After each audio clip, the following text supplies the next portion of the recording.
there, everyone. This is Matt Johnson Audio.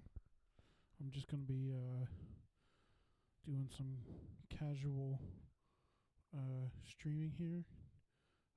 Just going to be working on some stuff.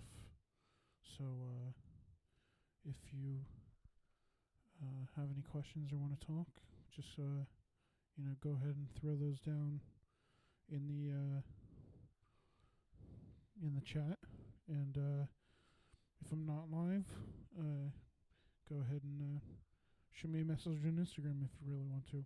So if you can see down in the bottom right corner, I have my Facebook and Instagram tags as well as my website. So if you want to check those out for more information, I'll keep you updated on any future streams that I'm doing. But yeah, so just get into this. So yep.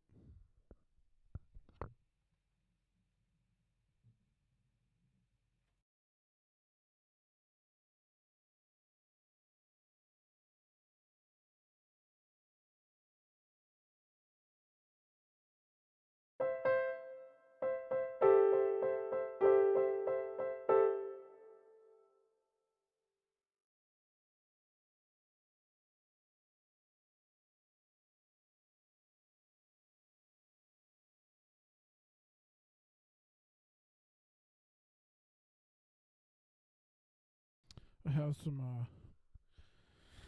just some stuff that I've been writing down, some ideas and stuff, so I'm just going to be referencing that right now and then expanding off of that as I go.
Not really sure how I feel about that.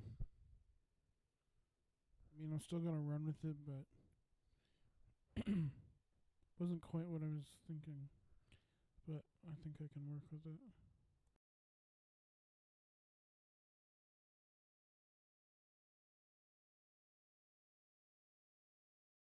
I think I'm gonna add some drums. Maybe that'll help. I don't know.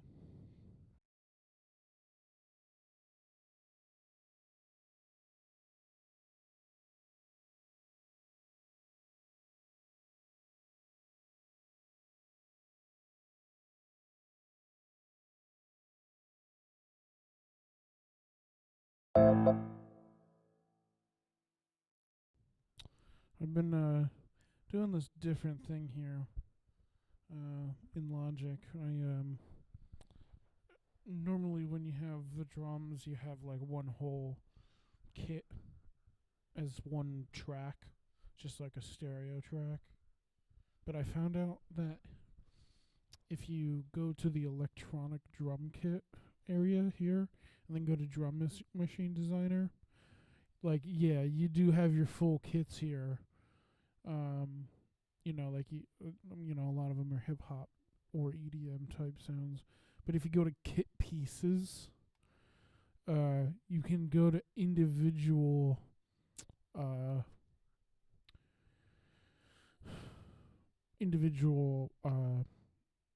pieces. Obviously, it's kit pieces, but it actually, if you look at it, if you're doing a quick look, you're like, oh, I'm just gonna look through all this stuff. Like, you're gonna see, like, oh, these are all electronic kicks. Very hip hop or EDM influenced kicks, which is great if that's what you're looking for. In this case, I'm not exactly going for that. But this technique that I'm doing, is very obvious for a hip hop producer or an EDM producer or any kind of electronic kind of based music. But if you're just trying to recreate like a real drum set sound and you want to have individual pieces, if you go to the bottom of the list, here you have Drum Kit Designer, which is the name for the full kit of drums in a stereo track. But they're now individual, so you can actually pick just the kick from all of those preset drum set tracks, which I'm pretty sure you can even change the kick even beyond that. But yeah, so what you can do is, I'll just do one here quick as an example. I'll pick 4 on the floor. I like that kick a lot. Then I add a new software instrument track. And then you go do the same thing with that. Go to the Drum Machine Designer, go to kit pieces. Now I'll go to snares. You have all your electronic snares, which are really great if you're doing that kind of thing. In this case, I'm not. But I use these all the time. So you go to Drum Kit Designer, and then now you can pick, the snares from all of the different sets. I really like the Neo Soul snare. It kind of has that like dry funk. If you're familiar with Scary Pockets, they use like this kind of sound a lot, like very tight and dry, almost like they put a towel over top of it. But yeah, so got your kick and your snare. Then we'll add another software instrument track. This is kind of where this technique starts to become a little limited, is that you have all the electronic hi-hats here, and you go down to the bottom where you would normally have Drum Kit Designer, and there is nothing. So all you have are electronic hi-hats. So that does kind of limit you in that sense. There are some ways around it. But, not really,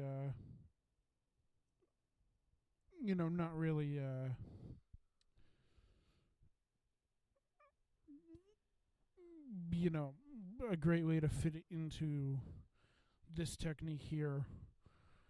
But I'll show you. I'm still going for kind of an organic sounding.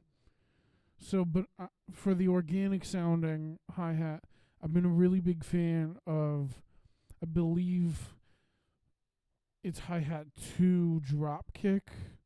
Let me just, maybe that wasn't it. Oh, here it was, Crate Digger. That has like a really nice kind of wet sounding, naturalish kind of hi-hat. Like, I like that sound a lot. What does the hi-hat? I think that would technically be an open hi-hat. Let me see what the. I don't think I've ever lit. That sounds exactly the same.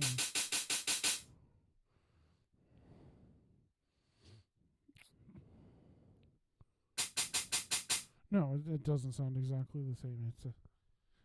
It's close. Honestly, it's weird because hi-hat 2 of Crate Digger sounds like a real hi-hat, but then you go to the hi-hat 1 Crate Digger, and it's like kind of sounds a little cheesy. Like why? Like why does one sound? And they're not very different. Like one isn't tighter than the other. It's like they're both pretty wet sounding. It's just one kind of sounds a little crappier than the other. Like this one, like hi-hat 1 Crate Digger sounds like kind of sounds like a cheap 808 hi-hat. Kind of has a kind of like weird tinny quality to it. But then you go to the hi-hat 2 Crate Digger here, and then it's like that actually sounds good. Like if I could get a real life hi-hat to sound like that, I'm doing a great job. Like I think this sounds like, yeah, it's a little wet. I wouldn't use it for every application. But for any kind of general like moderate to loud sort of thing, like I actually use it on a lot of stuff. Any kind of hi-hat, like halftime,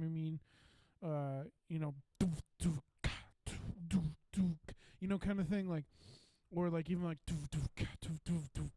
anything kind of up tempo, like it's still kind of like, as long as it has some sort of like intensity to it, I think that's a good, hi-hat sound. Honestly, if I'm doing anything gentler than that, half the time I just use like a shaker sound. Because like most songs don't even have real drums in them anyway. So,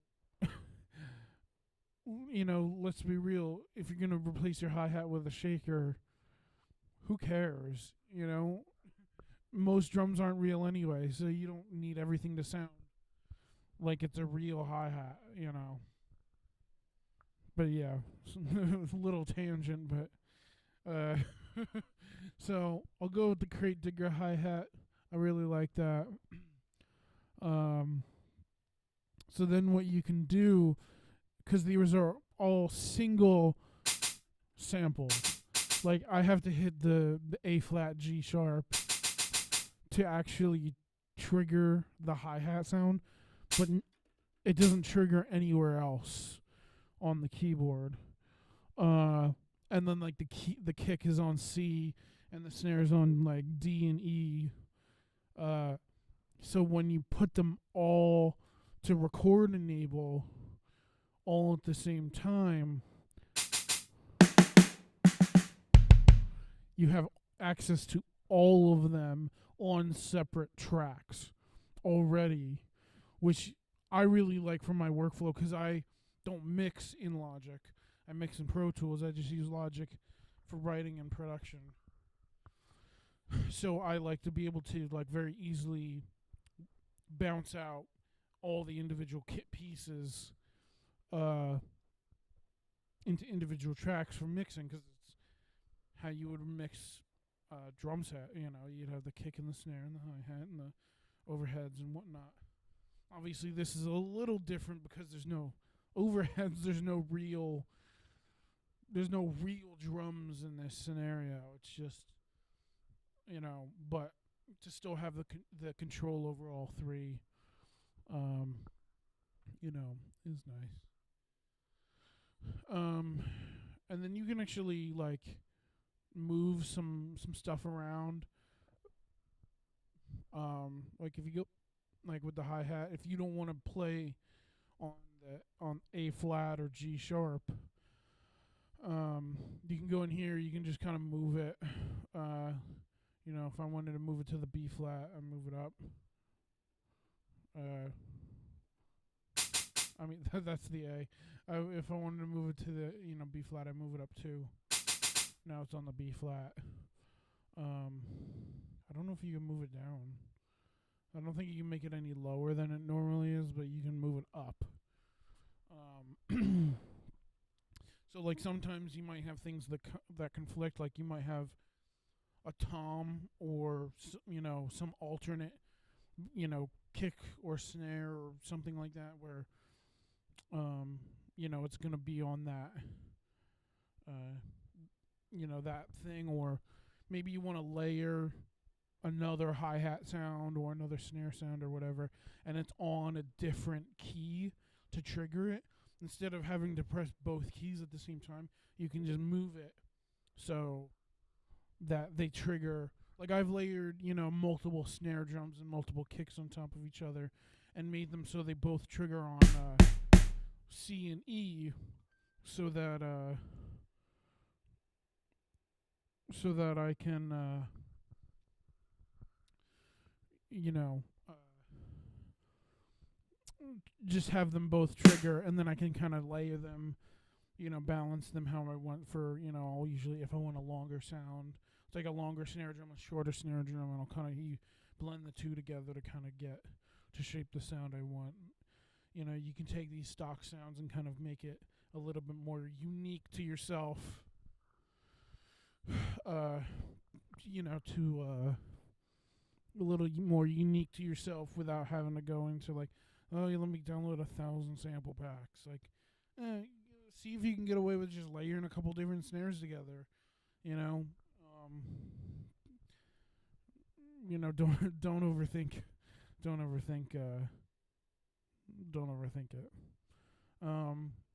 You know, or even especially with kicks, because I feel like a lot of stock kicks are either long and have no articulation at the beginning. It's just like kind of thuddy. It's just like boo, boo. Or some are so tight and short that it's like, what purpose is it serving by itself? Realistically, it's when you have a kick that's like tick, tick, tick, and it's like that short, that's not going to serve any purpose either. So both of them don't serve any purpose on their own, but you put them together. Now you use the really short one to add some articulation to the longer sound, and, you know, you can kind of get the best of both worlds and shape the tone and, you know, whatnot. But yeah, that's just kind of my theory on it. So anyway, so, you know, you have your you know, your three things. I might add, you know, if I layer, there might be two kicks, there might be two snares, you know, some kind of, you know, secondary hi-hat or like shaker kind of thing. Sometimes, like, if I want any kind of like fills, or that kind of thing, it'll be,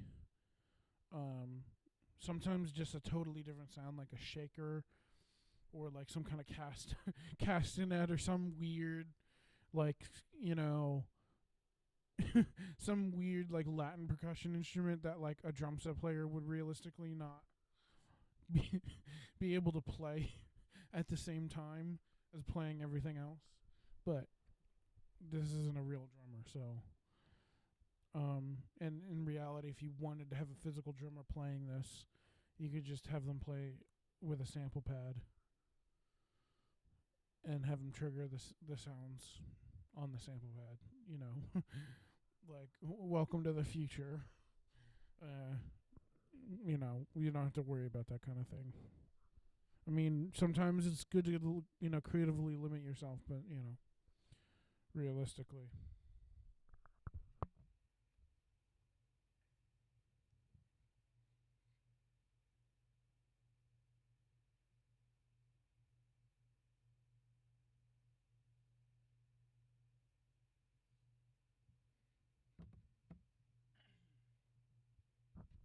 Sorry, my friend's texting me.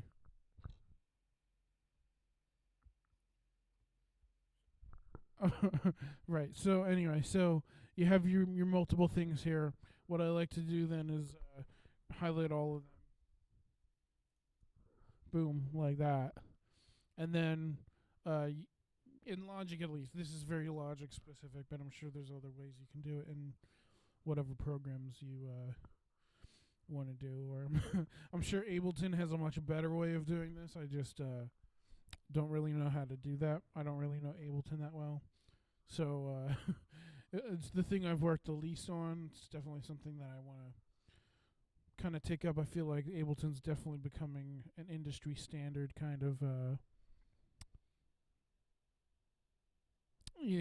program, just like Pro Tools is kind of the industry standard for mixing and recording and that kind of thing. Although that's not really a valid point anymore. But yeah, so anyway, so in Logic, I right click, I do create track stack, and then I do the summing stack. You could do the folder track if you really wanted to write individual MIDI parts. So if you wanted to bounce out or export rather the actual raw MIDI of each drum part for whatever purpose, it would be better to do a folder stack because it'll keep it as 3 individual tracks that each have to have their own MIDI track, like MIDI clip triggering it. I like to do the summing stack, and I'll show you why. But basically, it's gonna funnel all of them into one master track, and basically these are just gonna be a sort of trigger for this like overarching sampler. It's basically like turning your DAW into a sampler. So create the summing track. It's gonna do this. Then I like to relabel things. So it's always good to relabel things. Drums, and then you don't even need to have all 3 of these clicked now. You can literally just go like this. Do record enable on the master drum track, and then you can play the entire thing.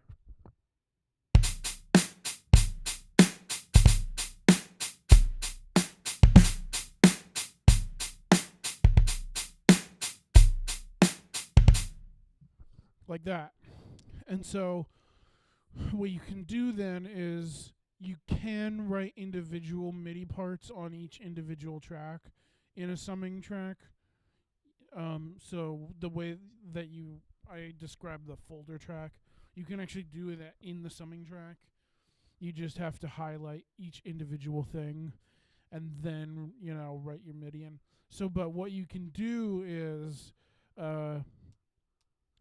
open the piano roll, the MIDI editor, while you're highlighting the actual summing master track. And then what you can do is now it's programming all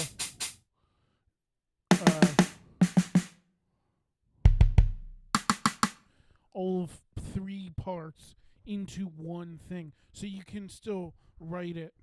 You can still draw it in or record it in, or however you like to do your things, directly onto one MIDI clip of the whole drum part, like you traditionally would, but now it's split up. So what you can do then is, if I solo just the kick, I can go and now everything else is muted. So once I have everything written out, I can now solo the individual parts and bounce them all out as individual audio files to then import into Pro Tools for, mixing and that kind of stuff. So yeah, so that's how I do that. Yeah. So like, yeah. So now I'm gonna get to it.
I think I might actually keep these drum sounds.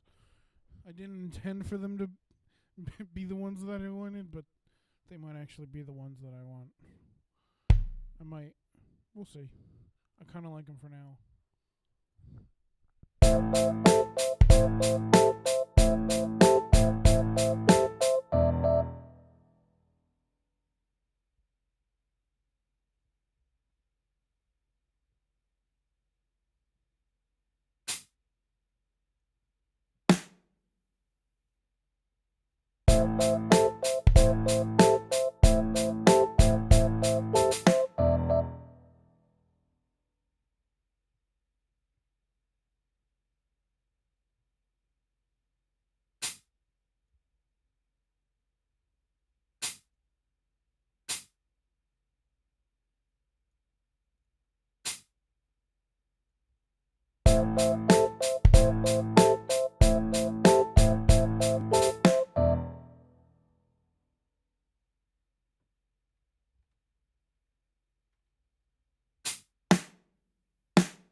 Okay, now I think I need some toms.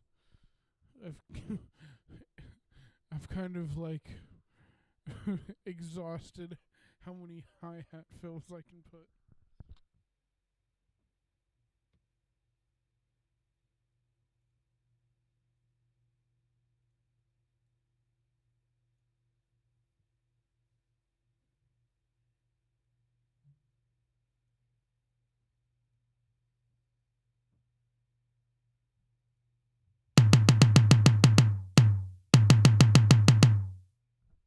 I really like these drop kick toms.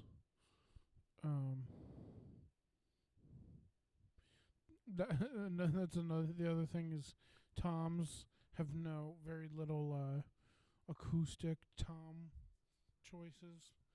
The drop kick is probably the most acoustic sounding tom. All the rest of them are like very much like. That's actually, I like that one too. Like there's a lot of this kind of stuff where it's like very like Kanye West, like.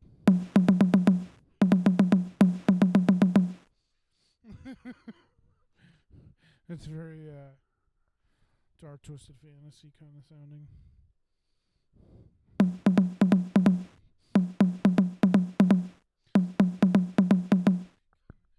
Kind of thing.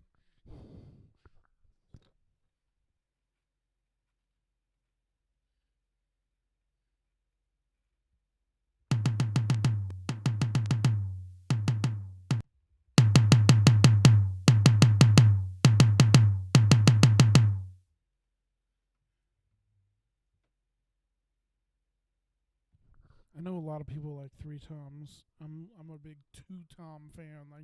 I like 1 rack tom and 1 floor tom. I think it's simple. I think you can get some like really really interesting patterns out of 2 toms. Yeah, I just think it's a little bit more music. Like the 3-tom thing, I think, kind of stems out of the 80s, like the like the hair metal thing, where it's like, like, you know, it's just like have 1,000 toms. Like, it was more about like how many toms can I fit into this fill, rather than like what can I do that's interesting on 1 or 2 toms, you know.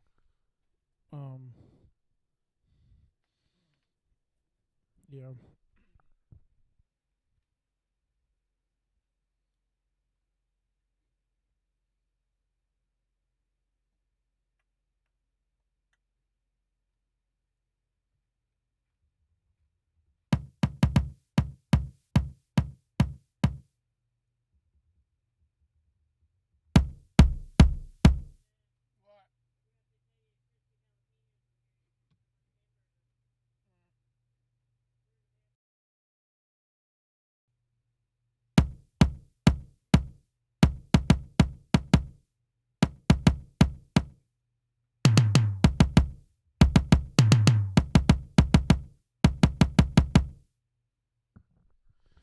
Honestly, I hate the low tom for the drop kick. It almost sounds like a kick. So, what I've been tending to do is to make it the high tom, which is pretty low. If I'm being honest, it is already pretty low for a rack tom. But then what I like to do is go into the ultra beat, and I like to drop it down something like maybe a minor third. Yeah. And then what I'll do is I'll go back into the high tom one, and then I'll bring this up 2 pitches.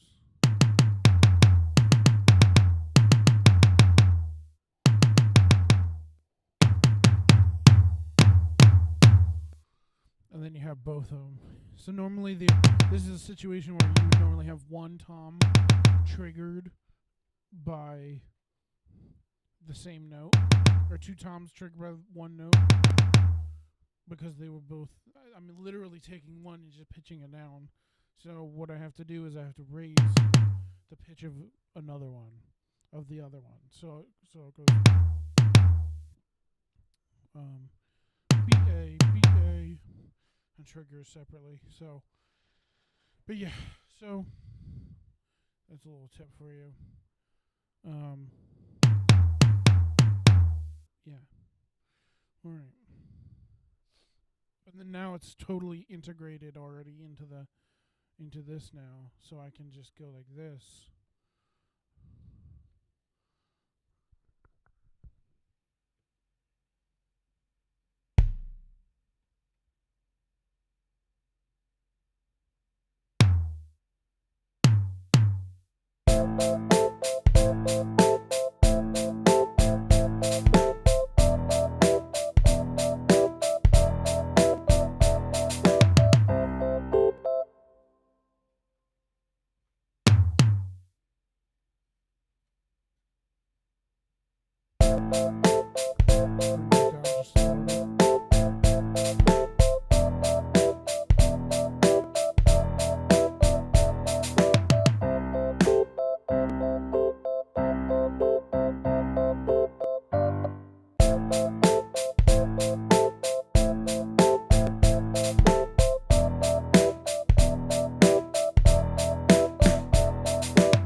I like that. It's definitely not what I was imagining initially, but or when I wrote that part down last night. Um, but I like it. It kind of has. It kind of sounds like a poppier version of 21 Pilots. Like if 21 Pilots weren't so depressed all the time. That's a joke. I kind of like 21 Pilots, but I just like poking fun. But you know, yeah, I kind of like this. All right, it's been about an hour and 12 minutes. I'm gonna take a quick break here. I'm gonna go get a drink, go to the bathroom, and I'll come back. So we'll see you in a couple minutes. Stay tuned.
I'm back.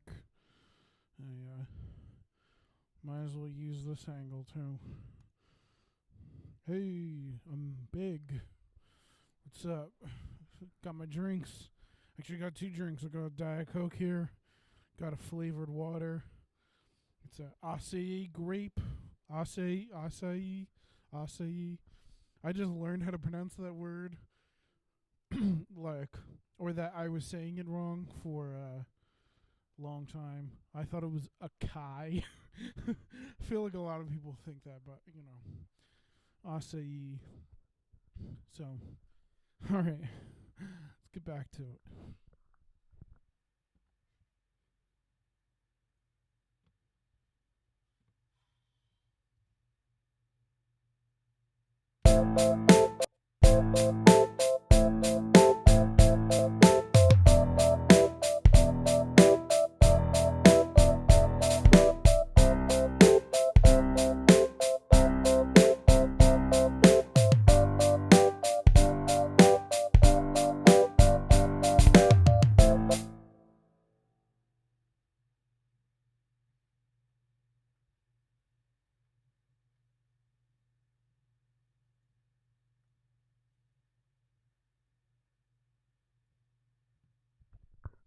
I know you can loop the sections, you just drag them out and loop them like that. But sometimes I like to just keep it separate because, sometimes if I'm going to write a variation of some sort, it's a lot easier to not have just layers and layers of looping to have to wade through. So I just copy it over. Which, if you don't know this is a really good trick. I'm pretty sure almost every DAW does the exact same way, but basically, if you're on a Mac, you basically hold the Option key and drag, and it will copy it wherever you drop it. It's a really good workflow tip if you aren't aware of that one.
I'm going to change this thing here a little bit here.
Yeah, I kind of like that.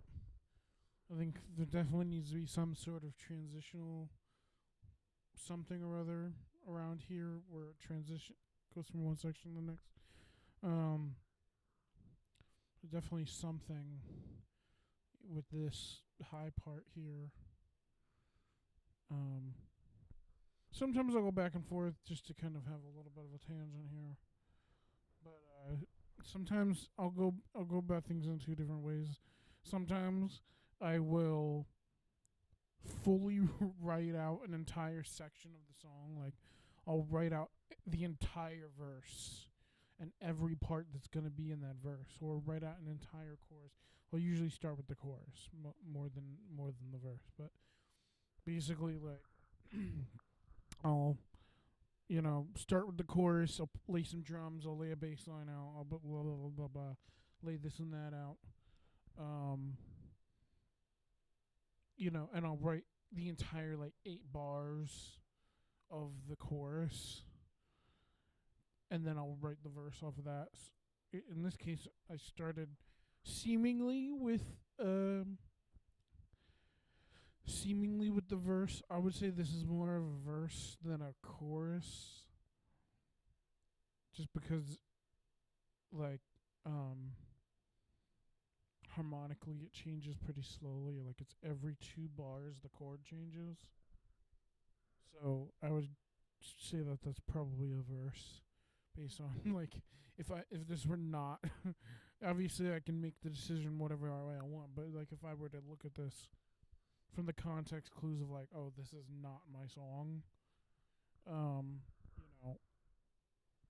I would be like, okay, this is probably the verse, because the chord changes are every 2 bars. That's pretty slow chord changes.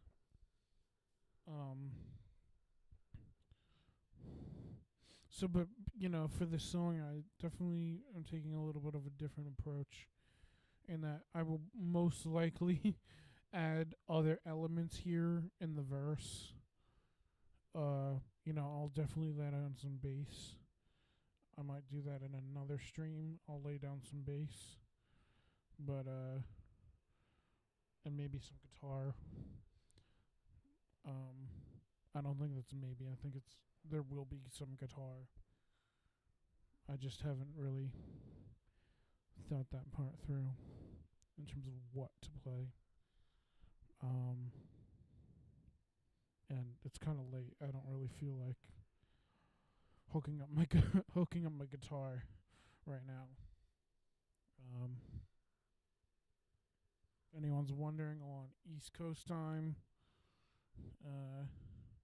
So it is almost midnight. It's 11:53 Eastern time. So yeah.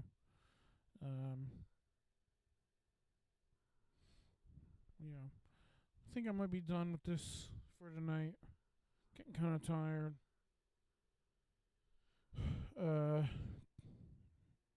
But yeah, I think there's definitely got somewhere with this tonight. I'm feeling good about this. I think there's definitely,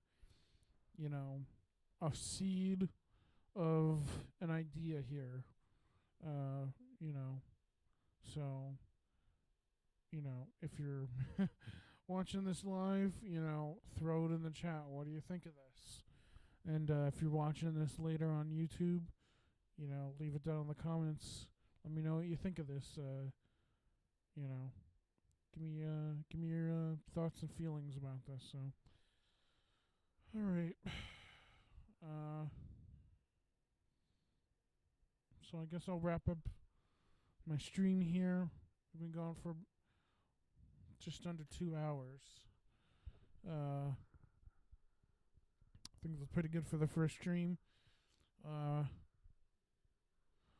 If you're watching this live right now, or you're watching this later on YouTube, thanks for tuning in. I appreciate it. I'm really hoping to build a community, and just, be a place where people can, connect together and, find some like-minded people. And, I'm looking for that too. So, I hope you guys tune in again. Make sure you follow my social medias. They're down in the bottom right corner here. Let me move this so you can see it.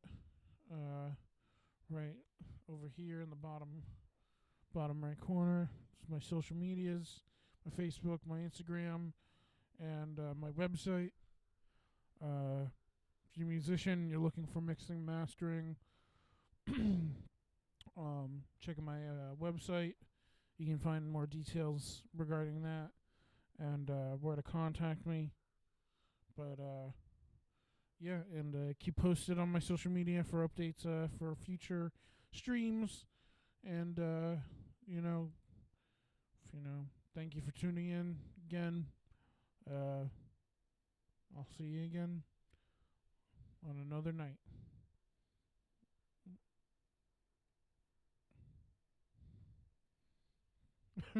That is not what I wanted to do. Here we go. All right, I'll see you another night.